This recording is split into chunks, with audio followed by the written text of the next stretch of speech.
Olá, queridos internautas, aqui é Victor William e nós estamos aqui num bonito cenário de primavera, Márcia Bessanha. Com o verão chegando, O verão chegando. Por que não? É assim do lado de fora, né? Fica É mais muito agradável, né, a primavera? Muito gostoso. E a noite hoje tá bem agradável, né? Tá agradável, nada daquele friozinho de inverno. Estamos chegando na primavera. Verão está às portas, embora muito rápido, né? Mas é bom ter vocês aqui de novo. Nós agradecemos de coração, né, Márcia Bessanha? Estar na casa da sua família, você que está nos assistindo, é um prazer imenso estar com você. E hoje, obviamente, nós estaremos falando do sonho da casa própria, mais uma vez, Márcia Bessanha. Como sempre, né? A gente está aqui para poder, então, conversar com vocês e poder trazer algumas ideias, né, de como funciona, né, todo o processo de compra, de venda do imóvel. Então a gente vai estar falando um pouquinho mais hoje sobre como eu posso falar, esse processo, né, de compra e venda, que é muito importante. O cliente, ele precisa saber o que ele está passando, o que ele vai estar passando, né, quais são as condições, os termos usados quando você está comprando o seu imóvel, vendendo o seu imóvel. Sim, o grande tema de hoje, querido internauta, você que está planejando, sonhando, realizando a compra da casa própria, são contingências. É uma palavra grande, mas o que isso significa? Isso significa que, à medida que você está no processo de comprar uma casa própria, tem aquelas contingências, ou em outra palavra mais simples, aqueles acordos, né? Isso os mesmo. pequenos acordos dentro de todo aquele acordão do contrato, né? Vem uns pequenos acordos, né, Márcia? Condições assim que pendentes, né? A compra, a gente vai dizer assim, né? Isso. As condições, né? Para eu comprar esse imóvel, existe a condição de eu pegar um financiamento, certo? Certo. Para eu comprar esse imóvel, existe a condição de eu ter que vender a minha casa. Então, que é muito comum, não é? Eu gostei dessa contingência. Por exemplo, vamos explicar isso para os nossos internautas. Vamos imaginar que eu esteja comprando uma casa e Márcia Bessanha esteja vendendo. Aliás, exatamente. Eu vendendo a sua casa, certo? E você é o meu cliente. Certo. Né? Não, a contingência que eu quero é o seguinte: eu preciso vender, para eu comprar a sua casa, eu preciso vender a minha. Ok. Como certo? se eu fosse cliente também. Isso, porque eu estou vendendo a minha casa. Eu vou vender, me desfazer da minha casa para comprar a sua. Então, só que eu quero uma contingência, eu quero uma condição. Eu só posso comprar a sua casa se eu vender a minha. Pode ter essa contingência aí? Pode, e acontece demais. Certo. Ok? Então, detalhe, gente, eu tenho recebido ligações de clientes que me falam: Márcia, eu fui forçada a sair da minha casa. Antes mesmo de eu vender a minha casa, de eu conseguir achar a minha casa, no caso, eu tive que sair da minha casa. Então, quer dizer, por quê? Porque talvez o corretor dele não soube colocar na oferta a contingência, né, aquela linguagem daquela condição de que ela sairia daquela casa uma vez que ela achasse a casa dela, entendeu? Certo, então, tem quer dizer, toda essa contingência. Aí acaba que o cliente, ele se torna assim um nightmare, né? Fica difícil pra caramba pro cliente. Eu ouvi dizer, né? que gente que vendeu a casa teve até que sair correndo, ir para casa de um parente ou ir para um motel, alguma coisa assim. Casa de familiar, e às vezes fica muito difícil, porque às vezes você tem filhos, né, Vitor? Tem filhos que estão na escola. Principalmente quando tem criança. Tem aqueles clientes que às vezes tem um filho, mas o filho, por exemplo, ele tem cuidados especiais, né? Então, são situações, gente, que vai deixar em você com grandes problemas, né? Certo. Se não for feito da forma correta. Não só ter filhos, a questão do seu trabalho, se você de repente comprou a casa em outra cidade, em outro bairro, em outra localidade, isso vai afetar. De repente, você ter que se mudar para uma outra região rápido, que não era o seu planejamento, e rápido, porque você não colocou a contingência de que eu só saio da minha casa depois que comprar a outra, não é? Achar a minha outra casa.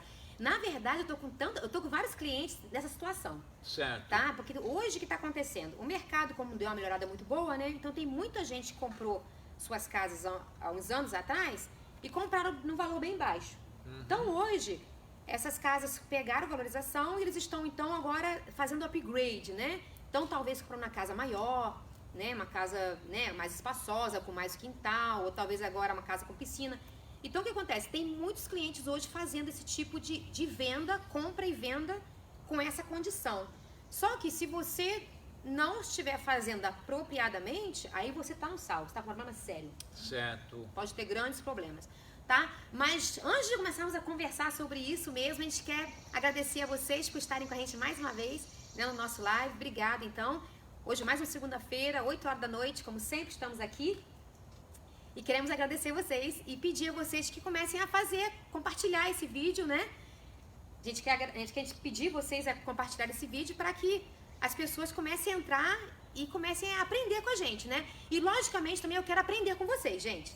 Então, se você tiver alguma pergunta para fazer pra gente referente a esse assunto, ou talvez qualquer outro assunto relacionado à compra e venda. Claro, se você faz uma pergunta aqui e a corretora Márcia Peçanha não é capaz de responder no momento, devido a uma particularidade, claro, porque ela tem experiência de muitos anos, mas tem segmentos da lei ou uma pergunta, isso, por exemplo, foi feita semana passada ou retrasada sobre a compra do estoque, não é?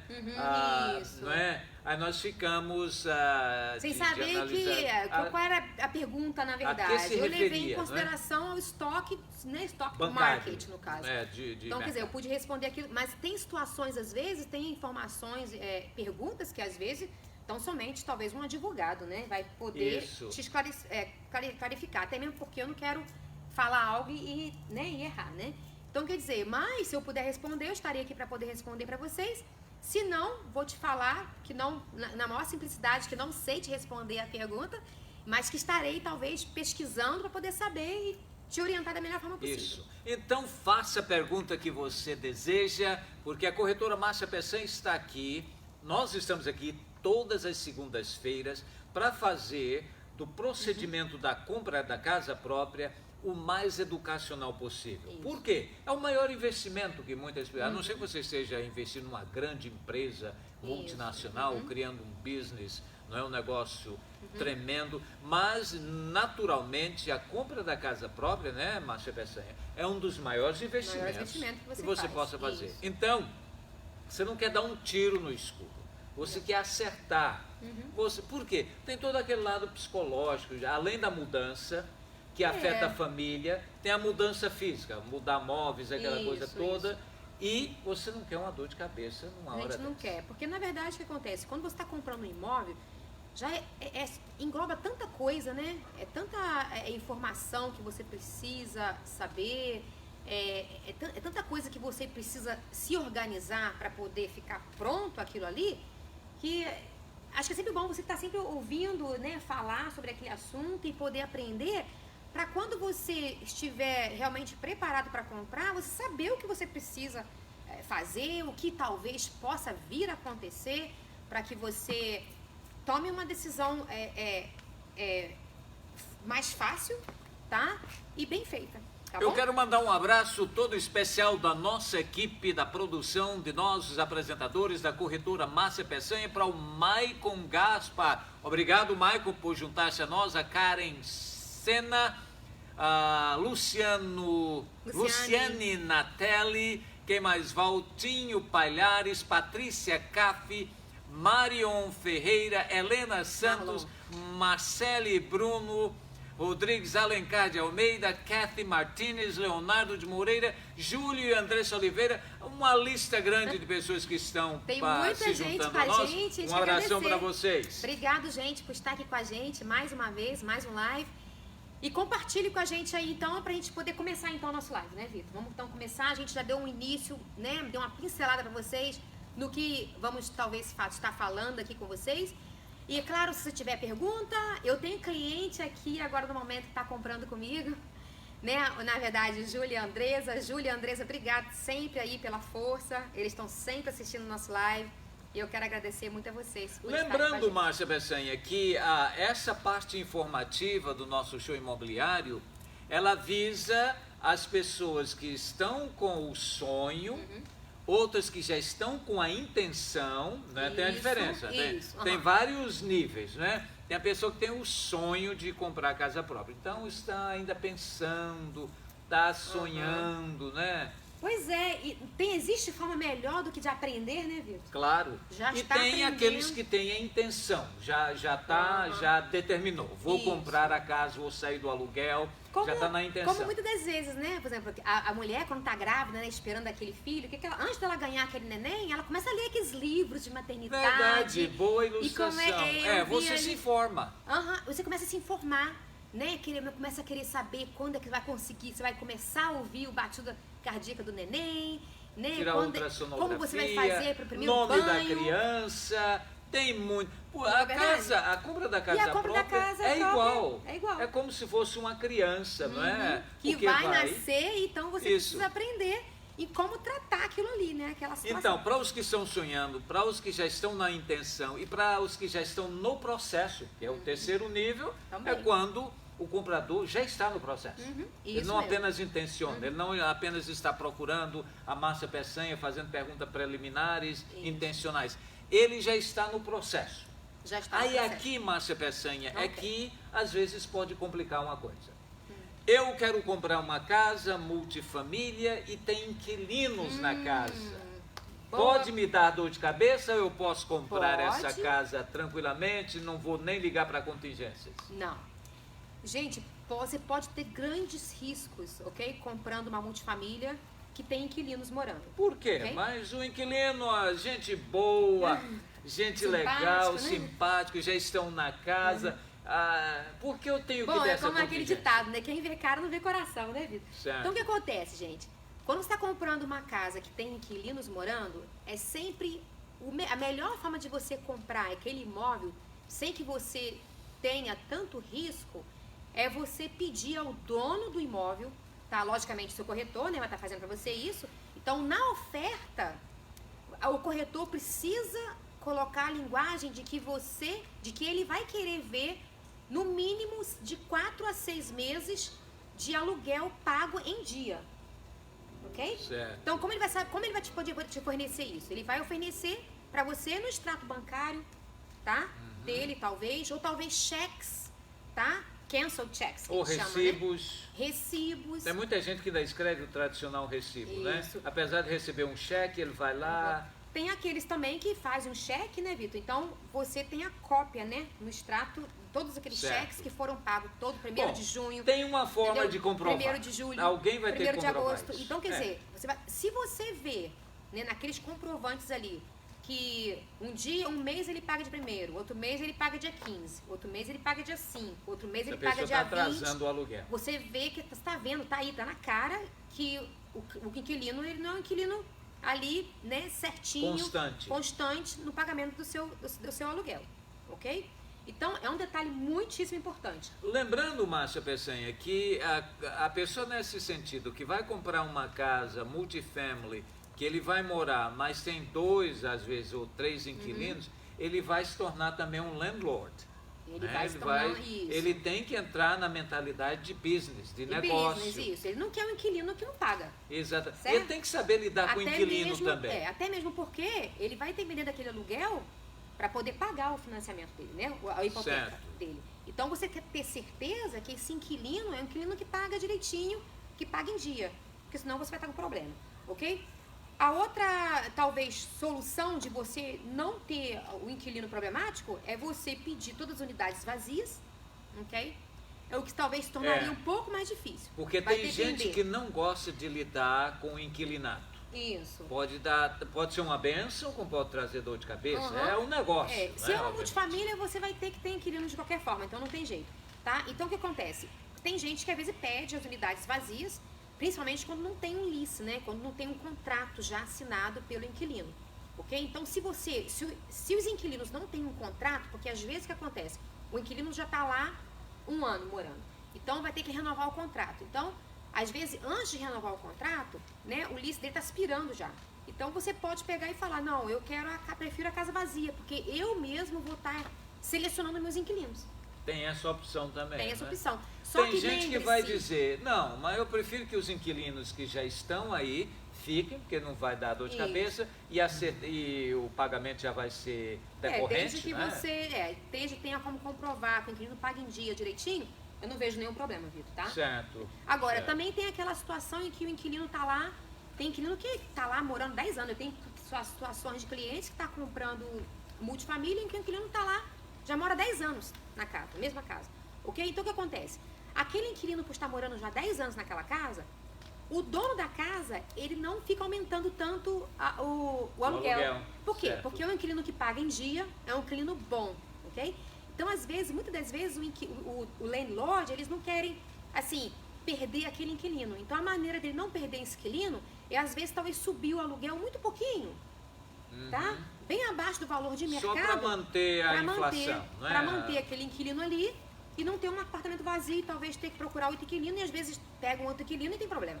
Entendeu? Então, quer dizer, você pode pedir sim o apartamento vazio, tá? Desde que o inquilino não tenha um contrato assinado. Agora, se o contrato estiver assinado, gente, aí você vai ter que realmente comprar aquela casa com aquele contrato e você tem que obedecer aquele contrato, né? Você vai ter que aceitar aquele contrato, sabendo do contrato, você vai ter que pedir. Se ele tem um contrato assinado, você vai ter que pedir aquele contrato para poder dar uma olhada. Claro. Ok, Vitor? Tá? Então, porque ele vai dizer no contrato, ele tá ali, vai ficar ali mais um ano, mais 12 meses, ou mais 6 meses, ele paga X de aluguel, entendeu? Porque você não pode pegar e confiar tão somente no pessoal de lá, no que tá dizendo pra você. Ah, ele paga 1.200 de aluguel, e aí, cadê o comprovante que ele paga realmente $1.200 de aluguel? É aquela coisa, não é? Você tem que pensar um pouco mais com a cabeça do que com o coração. Isso. É muito bom confiar. As pessoas é parte da sociabilidade dos seres humanos, mas para isso existem contratos. Isso, não é? você está investimento, né? E é melhor, é um investimento, então assinar todos os contratos enquanto está todo mundo sorrindo, abraçando e apertando a mão, do que quando haver um problema. Não é? Problema. E depois que fechou, aí acabou. Você não pode reclamar, você vai ter que aceitar aquela situação e lidar com aquela situação sozinho. Tá? Porque o corretor não poder fazer mais nada, tá bom? Vamos mandar um abraço para Bianca Denner O'Brien, para o José Ronaldo Ferreira e o Ebert e a Renata, não é? Vocês que estão se juntando a nós aqui, vocês que estão nos assistindo, vocês que nos seguem o show imobiliário da corretora Márcia Peçanha toda segunda-feira. O nosso abraço todo especial para você, porque o segredo do sucesso da corretora Márcia Peçanha é você que nos assiste, é você que sonha, você que intenciona comprar e você que já está no processo de comprar a sua casa própria. Outro detalhe que eu gostaria de falar, Vitor, tá? Nós falamos agora aqui sobre a multifamília, mais de multifamília, né, na verdade. Isso. Mas existem situações também que você compra, por exemplo, apartamento, ou até mesmo uma casa, uma single family, para poder investir, né, para poder alugar. Ok? Normalmente é mais apartamento e multifamília, certo?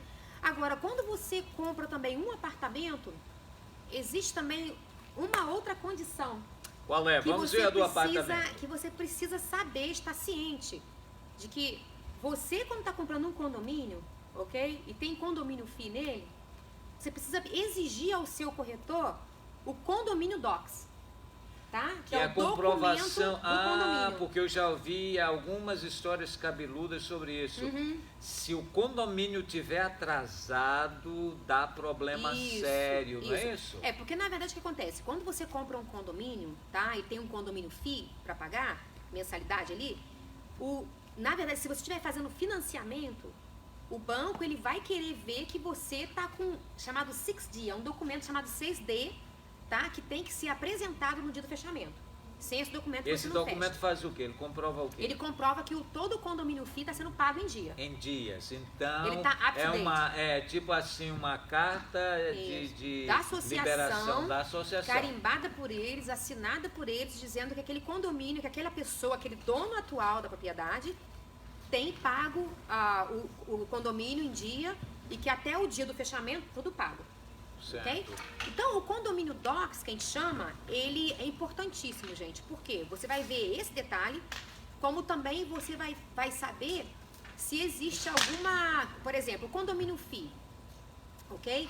Realmente, qual o valor do condomínio FII? Você não vai ficar ali confiante naquilo que está no listing sheet. Porque, às vezes, o listing sheet está dizendo que o condomínio FII é 310, mas às vezes o condomínio FII é 300 ou é 350.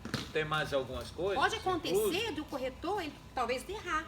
Pode vir a acontecer, entendeu? Isso. Outro detalhe importante também do condomínio Docs é de que o condomínio Docs ele vai te mostrar se existe algum assessment para aquela unidade vindo talvez daqui a uns meses, tá? O que seria isso? Vamos explicar esse termo aí. Um assessment, na verdade, é simplesmente, gente, por exemplo, o condomínio, ele toma conta de toda a parte de fora do condomínio, né? Certo. Então, toda a parte de fora, revestimento do prédio, talvez, muitas das vezes também, aquele deck, o landscaping, piscina, o se driveway, tiver, tudo, cuida piscina, de tudo. cuida de tudo. Então, às vezes, o que acontece? Eles vão asfaltar todo o condomínio.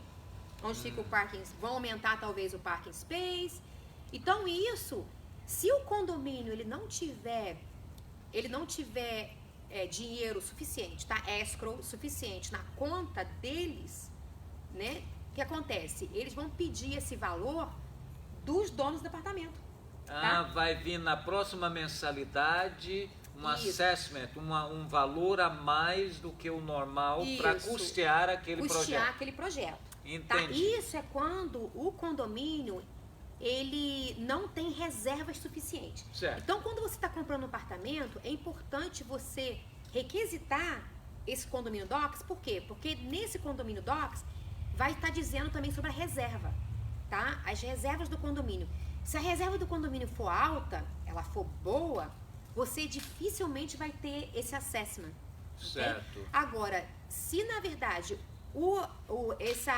esse valor que o condomínio tem, essa reserva, for muito pequena, vamos dizer que de repente tenha que fazer todo o roof do prédio, né, do condomínio. Então vai ter que existir o assessment. O comprador pode verificar essa possibilidade de assessment? Ele pode requisitar. Talvez se não tiver escrito isso no condomínio Docs, ele pode requisitar do corretor ligar. Se há algum projeto. Isso. Por exemplo, futuro, eu quando estou vendendo apartamento, por exemplo, eu costumo perguntar: vai existir algum assessment? Se você sabe de algum assessment que talvez esteja para poder ser aplicado a esse condomínio? Porque às vezes o que aconteceu, a diretoria, os moradores já fizeram a votação, já foi planejado, já dá tudo, e eles já estão esperando. Mas quem está comprando novo não estava na reunião, não soube, não está sabendo. Não votou. Não, e acontece o seguinte, que às vezes o dono do apartamento, às vezes nem é por maldade, sabe, Vitor? Às vezes simplesmente um esquecimento qualquer, da corretora não perguntou e talvez ele não vai citar isso no listing da casa, simplesmente, e você talvez vai comprar, fechar no apartamento sem saber desse assessment que pode chegar para você daqui talvez uns 6 meses. Agora eu tenho uma pergunta. Esse assessment aí, se pegar o comprador de surpresa, não seria uma cláusula para ele dizer não fui informado, posso sair da compra? Pode acontecer isso? Pode. Legalmente, se ele não foi informado, se ele não foi e informado, o cara diz, olha, tem um assessment de $3.000 aí que está vindo por cada morador. Vitor, boa pergunta. Porque se ele descobrir isso até antes do fechamento, ele pode pegar e falar, já que tem esse assessment, ou o dono vai cobrir todo esse assessment antes do fechamento, ou eu tô fora da compra. Porque ele não foi informado. Eu lembro que você falou num live anterior aí sobre o disclosure. Isso. A obrigação do dono ter que fazer... Tem que fazer todo o disclosure. Todo o disclosure, ou seja, todo o esclarecimento, toda a revelação de detalhes daquele imóvel. Ele é obrigado a fazer. Isso. Todo dono de casa que está vendendo sua propriedade, ele tem que falar tudo sobre aquele imóvel que ele sabe. Tudo que ele sabe, ele é obrigado a fazer o disclosure. Certo. Aí, nesse caso, o morador sabia que havia um assessment, porque ele esteve na reunião, ele recebeu carta informando. Mesmo se ele não foi na reunião, mas ele sabe que ele recebe cartas. Recebe carta, ele é informado. Condomínio não vai fazer um projeto desse, um assessment, sem informar os moradores. Sem notificar os moradores. Porque inclusive o morador poderia entrar em justiça e dizer, mas às vezes pode acontecer, talvez, do dono do apartamento, ele querer fazer isso aí para tentar ver se escapa, né? Mas não tem jeito, porque se o comprador cogitar... O que pode acontecer, se ele cogitar, mas também se não cogitar, ele fecha sem saber. Sem saber. E se ele fechar sem saber, aí é outro problema sério. Ah, entendi. Porque depois que fechar, não adianta ele vir com... Não adianta, porque ele não pediu. Mas e se ele disser, não, houve má intenção do... Mas ele pode ele poderia procurar um advogado, e dizer, poxa... mas a dor de cabeça que ele vai ter. É verdade, esse é o problema. É muito complicado. Então, por isso que tem que fazer todo o procedimento antes de você fechar, para que você não tenha depois dor de cabeça, né? Porque depois que você comprou o apartamento, a sua casa, você não quer dor de cabeça, você já está tão tolado com tanta coisa para fazer. Houve tantos gastos, né? E botando as coisas no lugar, a escola de criança... acho que a última coisa que você quer, talvez, é lidar com corte e tudo mais, né? Exatamente, com advogado, gastos com advogado. Gastos e tudo mais. Embora tenha até uma lógica jurídica, você dizer, olha, ele, o vendedor, tinha a obrigação de me notificar que havia um assessment chegando ali. É claro que você vai ter que pegar um advogado e certamente você vai ganhar na causa, ok? Só que é um processo que você talvez não queira passar, né? São tempos perdidos de trabalho que você vai perder. Tá? Então, e gasto também com advogado, que não é barato. Então, por que não fazer, né, o trabalho? Por isso que eu tô aqui. Isso. Para poder tentar te explicar o que você precisa fazer e o que você talvez não precise fazer.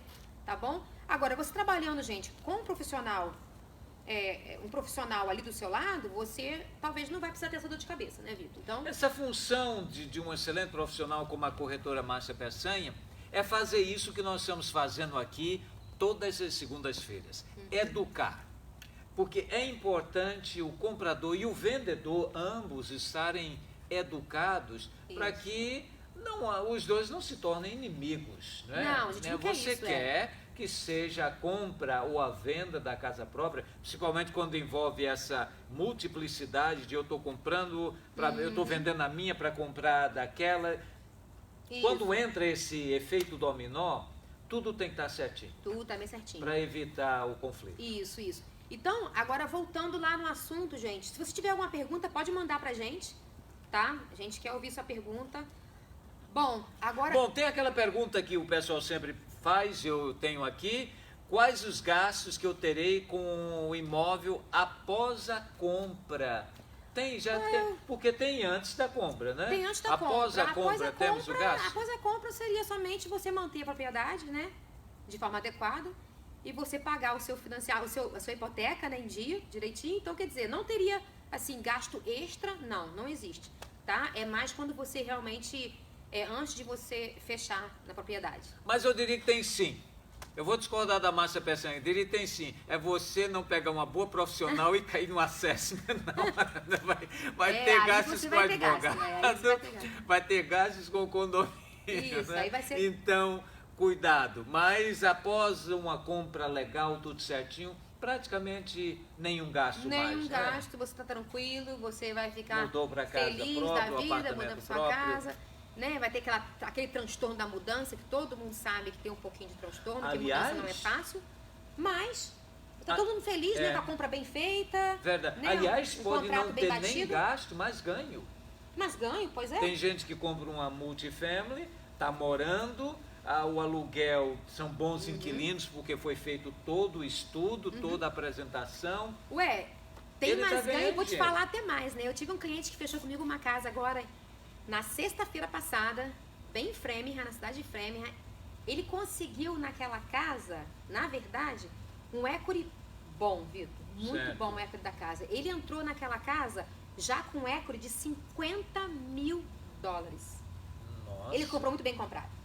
Entenda o que é um equity para o pessoal que está iniciando no sonho da casa própria e tem os termos legais. O equity é aquele valor, a valorização, aquele dinheiro extra. Você comprou um imóvel por $100 mil, daqui a um ano ele está valendo 115 mil. Isso. Aqueles $15 mil é um equity, porque você investiu 100, o imóvel já está valendo 115. E esse cliente ficou super feliz, né? Sexta-feira eu fechei com esse cliente. $50 mil no bolso dele assim, brincando. Sabe como eu sei disso? Porque quando o banco ele te faz o financiamento, ele manda o appraiser lá avaliar a casa. Certo. Então o appraiser avaliou a casa 50 mil acima do valor que estava comprando. Então ele ficou super feliz. E appraisers eles nunca exageram, porque existe também uma tabela de mercado, não é isso, Márcia? Existe tabela de mercado, isso. Ele não pode chegar numa rua ou num determinado bairro e pegar uma casa, as casas todas em volta estão vendendo por 100 mil, ele não pode vender aquela casa do cliente por 1 milhão. Não funciona poderia, assim, não. poderia. Mas se fosse um castelo ali no meio, se fosse algo muito assim, diferente, mas mesmo assim, os valores coerentes daquela vizinhança é mais para aquele valor ali, como você falou, de 100 mil. Então ficaria um pouco difícil chegar ali. Tem pergunta? Temos uma pergunta. David, Mônica, Nick, Daça, boa noite, Márcia Peçanha. Ontem eu assisti um vídeo sobre crédito com o Marlon Ferreira, o rapaz que veio aqui, certo? Creio que é com ele. E você comentou que aconselharia a pessoa a comprar a casa primeiro e depois o carro. Minha pergunta é a seguinte: e se a pessoa já estiver em um financiamento de carro e o crédito estiver bom, existe uma chance de compra? Eu recebo no W2 por meio de uma companhia americana. Claro, sem problema nenhum. Tá? Tem mais que minha renda gira em torno de 1.300 por semana. Excelente, não vejo problema nenhum. Tá, David, Mônica? Não tem problema nenhum, como já tem um carro. O que acontece? Quando eu falei sobre de você primeiro comprar a casa para depois comprar o carro, é porque muitas das vezes o cliente, ele pensa que comprando o carro, ele vai criar crédito rápido, entende? Então, às vezes, o cliente, se ele fizer isso e tiver uma renda baixa, ele pode prejudicar na compra do imóvel dele. Por isso que eu citei isso. Mas na sua situação aqui, acho que o seu salário é salário bom. E é claro que eu vou ter que ver primeiro também a parte do seu líquido, o que você declara como líquido. Tá? Então, não tão somente como bruto, mas o líquido vai ser importante para a avaliação do seu pre-approval. Tá? A Márcia Peçanha explicou isso, porque quando você compra um carro, você está comprando liability. O banco vai ver isso como um liability. Você é liable, você tem que pagar aquele carro. Vai sair dinheiro mensal do seu bolso para pagar aquele carro. Embora a prestação, o histórico de prestações de pagamento vá para o seu crédito, né? Se você estiver pagando tudo direitinho, ajuda o seu crédito, mas o banco, né, Márcia? Ele vai ver que você tem já porque você financiamento. Além do financiamento que você tem do carro, você também tem que comprar comida, você tem que comprar roupa, você tem criança às vezes na escola, você tem, entendeu? O banco vai fazer toda essa avaliação. Vai fazer toda uma investigação da sua vida, entendeu? Então, por isso que eu falei que o carro, muitas das vezes, é melhor você esperar para depois. Mas tem aqueles clientes que às vezes, eu também mencionei acho que no vídeo, que quando às vezes o cliente veio para mim já com o carro comprado. E às vezes aquele carro é tão baixinha a prestação do carro que não vai influenciar devido ao salário dele já ser compatível. O conselho é muito simples. Você vai comprar uma casa própria, um imóvel, não compre o seu Maserati agora. Deixe para depois. Isso, deixe para depois. Deixe ideal, o Maserati para depois. Ideal para depois. Porque aí você, dessa forma, vai poder provar para o banco que você tem renda suficiente mesmo e pouca dívida que você pode pagar, então, a sua hipoteca, né? Isso. Gente, está bom demais, está uma agradável noite de primavera. Márcia Peçanha, eu estou me sentindo como se eu estivesse no Havaí, não é? Tá gostoso aqui fora, Tá gostoso aqui fora. Tá muito bom. Tá muito tranquilo, um arzinho fresco, noturno, assim. Eu amo a primavera na Nova Inglaterra, é muito bonita, muitas bonita, flores, né? olha que coisa bonita. bonita. Pena que é pouco tempo, mas a gente vai tentando aproveitar o máximo que a gente pode, né? No pouco tempo que a gente tem. Sabe o que é que acontece para quem mora aqui na Grande Boston, em Massachusetts ou na Nova Inglaterra? A beleza é que a primavera, o tempo quente e o verão é tão curto que a gente aí aproveita de verdade. Aproveita. Quem gosta de praia tem que ir para a praia todo final de semana. Porque quem pode, cochilou, né, o cachimbo cai. Para quem pode, vai. Quem não pode, vai de vez em quando. Tá bom. Mas é bom demais. As praias aqui são excelentes. Você tem praias próximas no estado de Maine, New Hampshire, tem todo lugar aí. Então tem que aproveitar o verão, porque a vida não é só de trabalho, não é? Muito bem.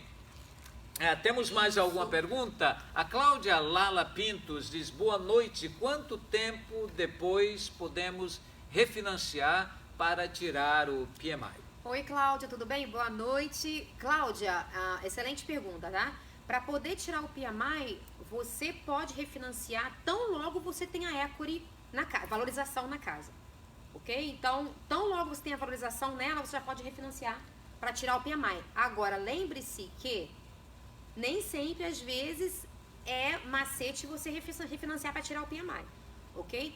Porque, por exemplo, se às vezes você está com juros muito bons no momento, aí você refinanciar, talvez os juros subiu, aí às vezes não vai ser tão bom para você refinanciar, porque você vai pagar mais caro, tá? Porque o juros subiu, logicamente, seu pagamento mensal também vai subir, porque você vai refinanciar pegando juros maior.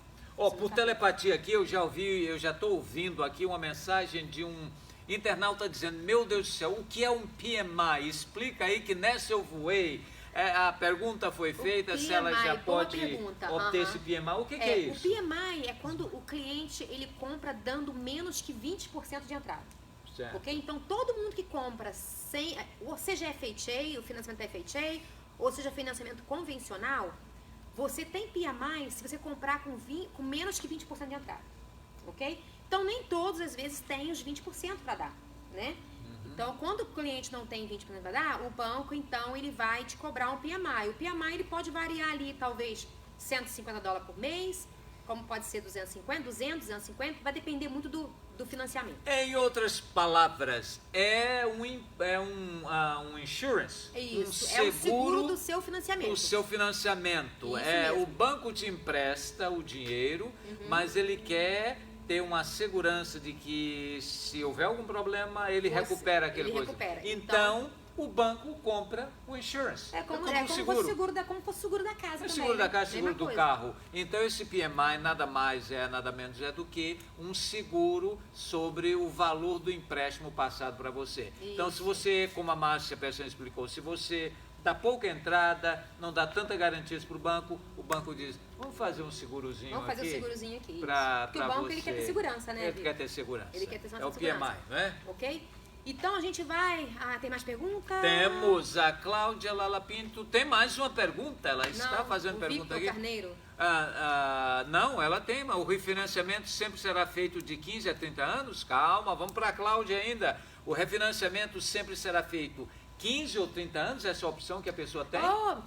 Olha só, o refinanciamento o ideal 30 anos ou 15 anos.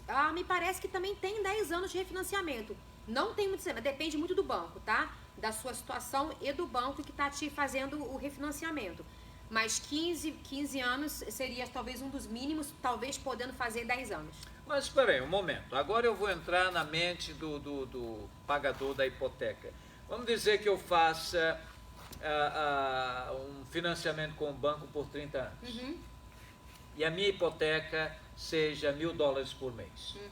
Certo? Já tudo incluso. Okay. O principal e mais os juros. Se eu pagar, vamos dizer, $2.000 ao mês, eu não trago aquele meu coisa para 15 anos? Isso, interessante, é verdade. Olha só, então muitas das vezes a gente orienta o cliente o seguinte, porque quando você refinancia, gente, 30 anos, tá? Você está pagando num termo muito maior, certo? E seus juros, ele é um juros normal de mercado, ok? Só que quando você refinancia para 15 anos, o que acontece? Vamos dizer que você refinanciou um apartamento de $200 mil, tá? Então, 200 mil em 15 anos, você vai pagar mais, seus juros vai ser menor, tá? Porém, seu pagamento mensal vai ser maior. Vai ser maior, claro, porque você está pagando em menos tempo.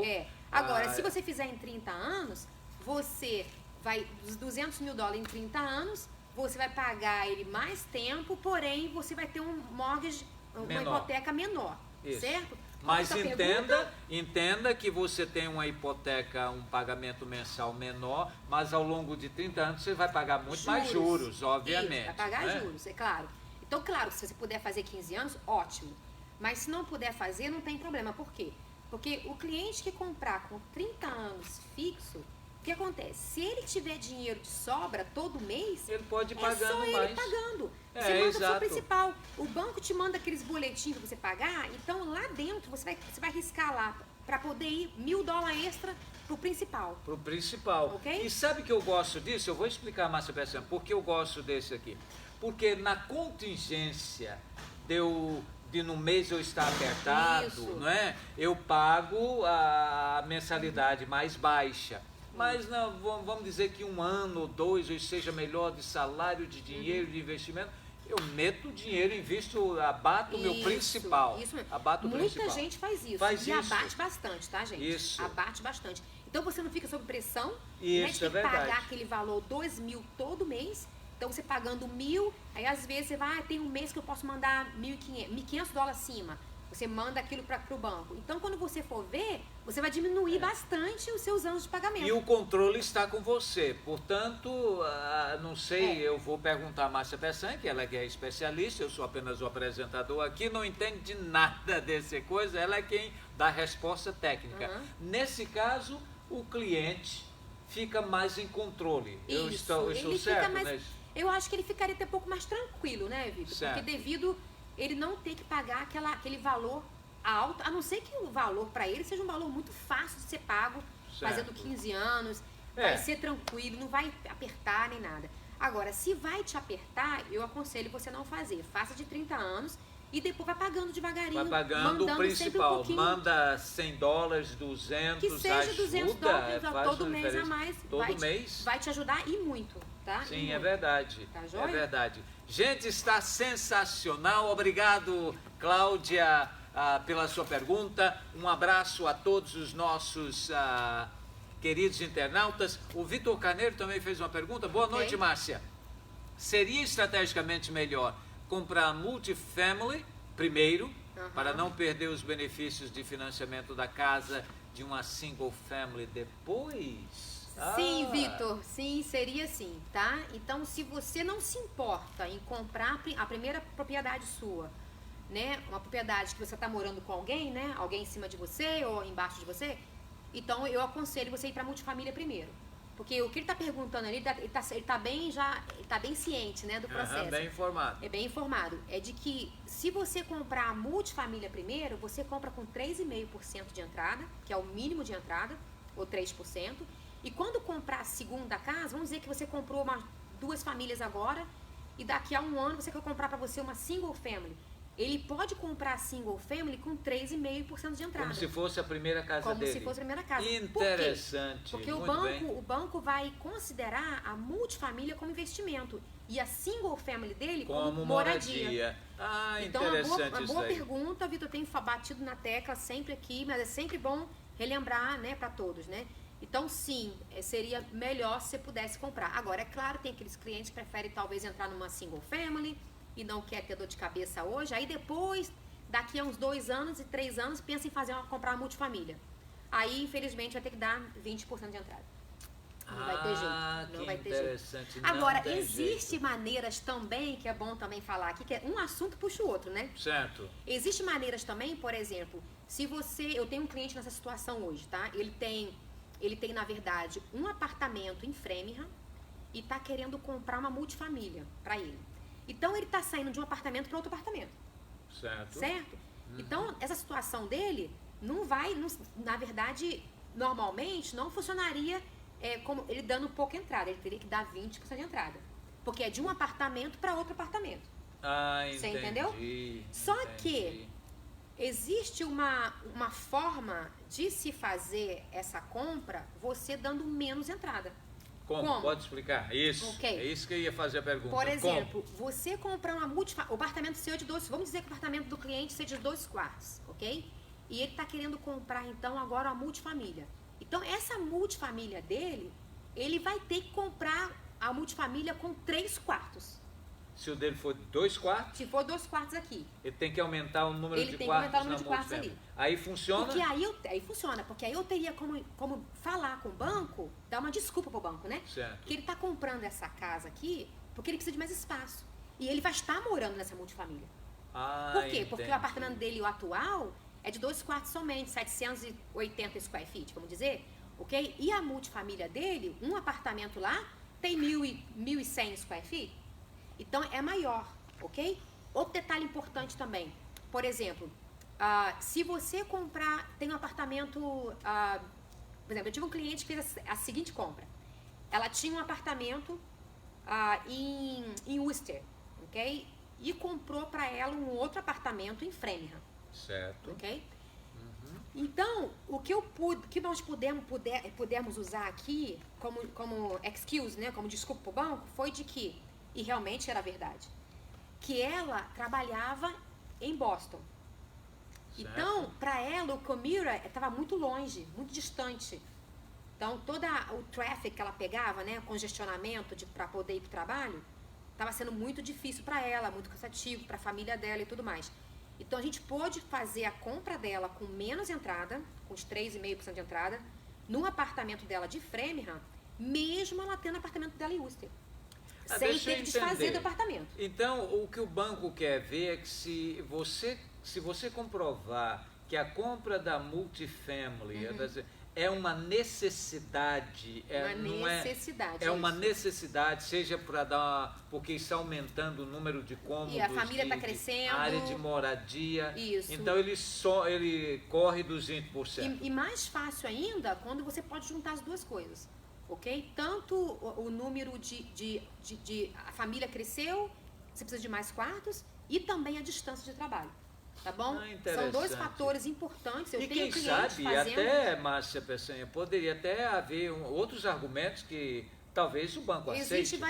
São argumentos que a gente pode usar, esses que vêm na minha mente agora. Por exemplo, eu estou pensando assim, você de repente vai cuidar de sua mamãe ou sua sogra, que agora entrou mais um membro para a família. Entrou mais um membro da família. Às vezes você teve mais um filho, né? Você engravidou e tem mais um filho para nascer. O banco consideraria uma expansão da sua área de moradia. Expansão, isso. Mas percebam que, como eu falei, né? O apartamento tem que ser maior.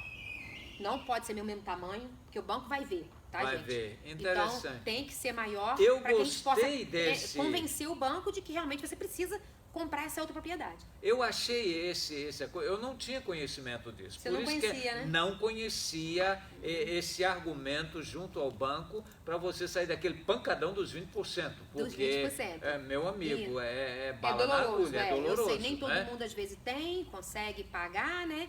Ter essa entrada. Então, existem também essas maneiras, que não são maneiras assim, gente, erradas de se fazer, tá? Porque se fosse eu não faria.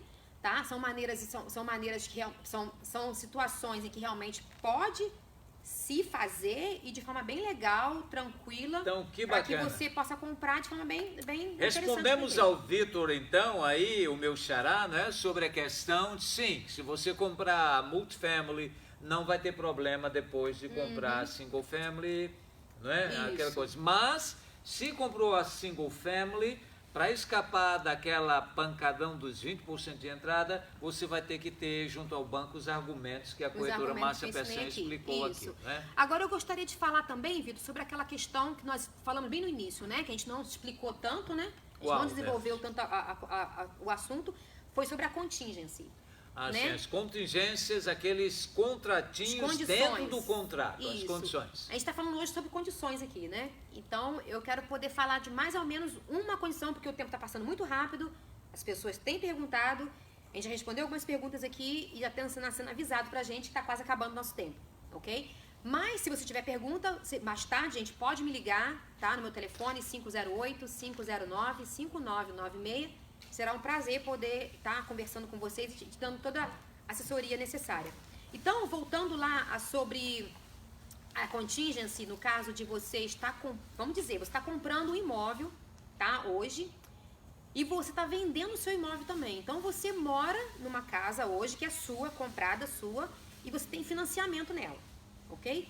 E você está comprando uma outra casa, você está querendo uma casa maior, certo. Ok? Então, o que acontece? Você, quando manda uma oferta para essa outra propriedade, ok? Você precisa colocar uma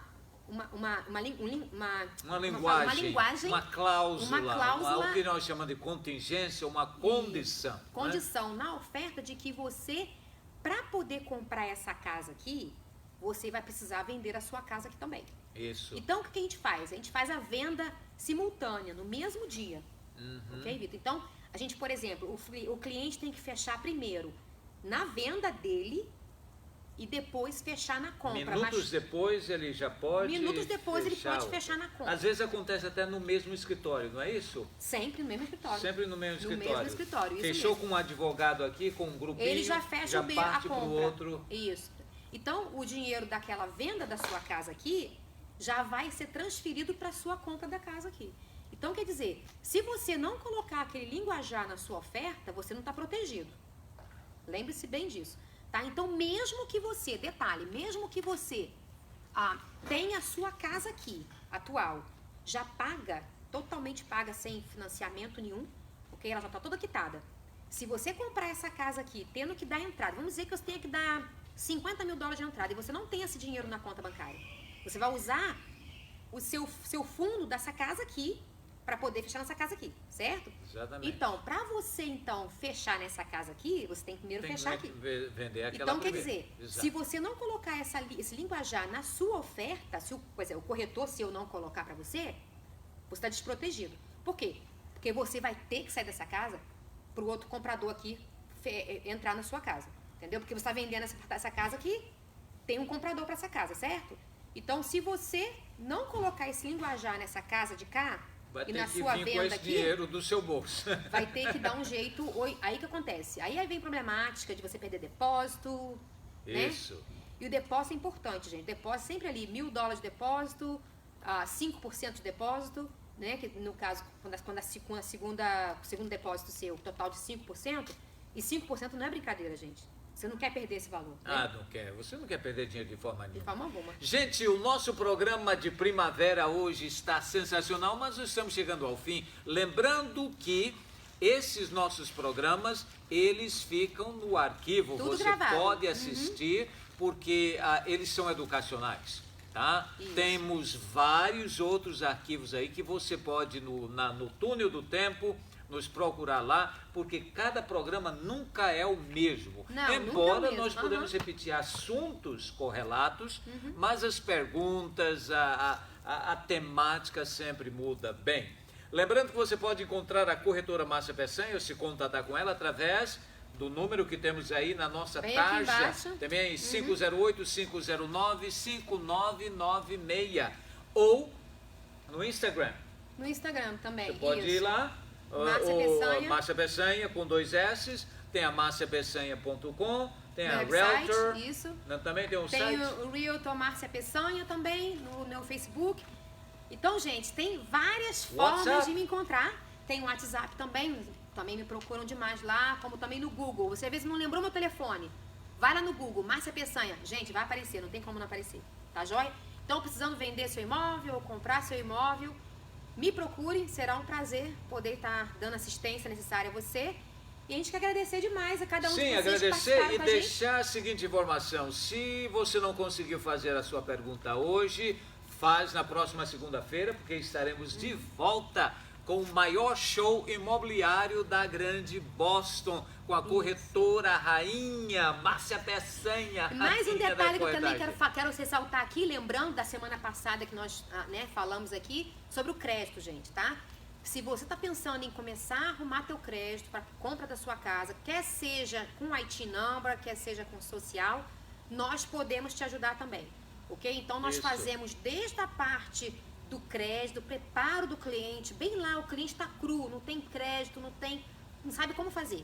Nós orientamos você aqui do início até a entrega das chaves. Então é só ligar para mim no 508-509-5996 e eu poderei então tentar te ajudar da melhor forma possível, tá? Gente, será um prazer. Saia do sonho, passe a ser uma intenção, já comece a movimentar-se na direção do sonho da casa própria. Fica aqui o nosso abraço, mais uma vez é Victor William com a corretora rainha da corretagem nessa linda cidade da grande Boston, Márcia Peçanha. Você pode encontrar ela facilmente, digita aí, vai lá no Instagram, no seu celular, se você tem App Store.